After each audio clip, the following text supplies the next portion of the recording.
खुलुमबाय गिबियाव गोजोन बड'लेण्ड इउटुब चेनेलाव नोंथांमोनखौ बरायनानै लाग्रोनाय जाबाय। गोजोन बड'लेण्ड इउटुब चेनेलखौ नोंथांमोना साबस्क्राइब खालाम, गुरै खावलायनाय थाबाय।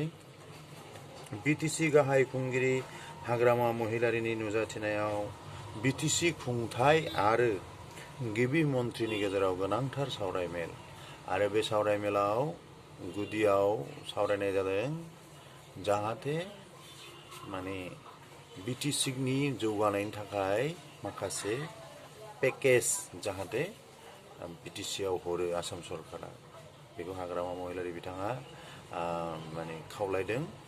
बेनिफ्राय हाग्रामा महिलारि बिथांखौ बा बिटिसि खुंथायनि बयखौबो डक्टर हिमन्त बिश्व शर्माया आसामनि जे स्किमफोर दङ अरुणोदय आरो जे दा स्किम सोलिगासिनो दं बेफोरनि खामानिया बेसेबां आवगायनानै दं बेखौ खबर लादों।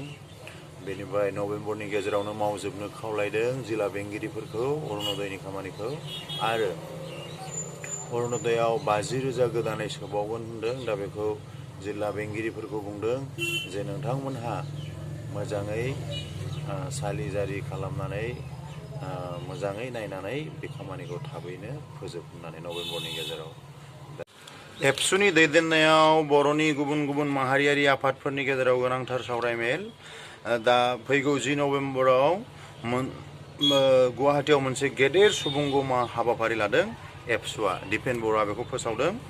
मोनद' हारिनो एसटि होनो थांखि लानायखौ हेंथा होनो थाखाय फैगौ 10 नभेम्बराव गुवाहाटीआव मोनसे गेदेर सुबुंगमानि हाबाफारि लागोन। बेनिफ्राय सेन्ट्रेल मिनिस्ट्रियाव 8 पे कमिसननि माबाखौ अनुमोदन होबाय, बिलखौ पास खालामबाय बिसोरो। दा बेवहाय बे 8 पे कमिसननि खामानिया लागु जागोन, एफेक्ट जागोन बियो 2026 1 जानुवारिनिफ्राय, माने 2026 1 जानुवारिनिफ्राय।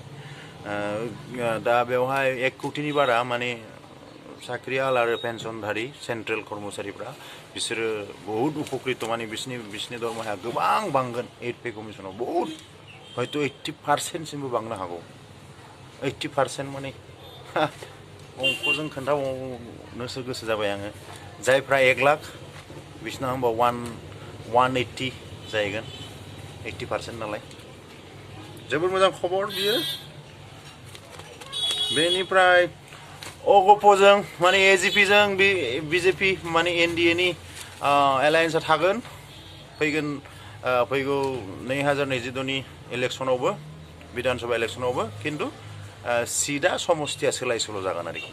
बेनो केनियायाव बिमान दुर्घटनायाव 12 जन यात्रिया रुंसारि जादों।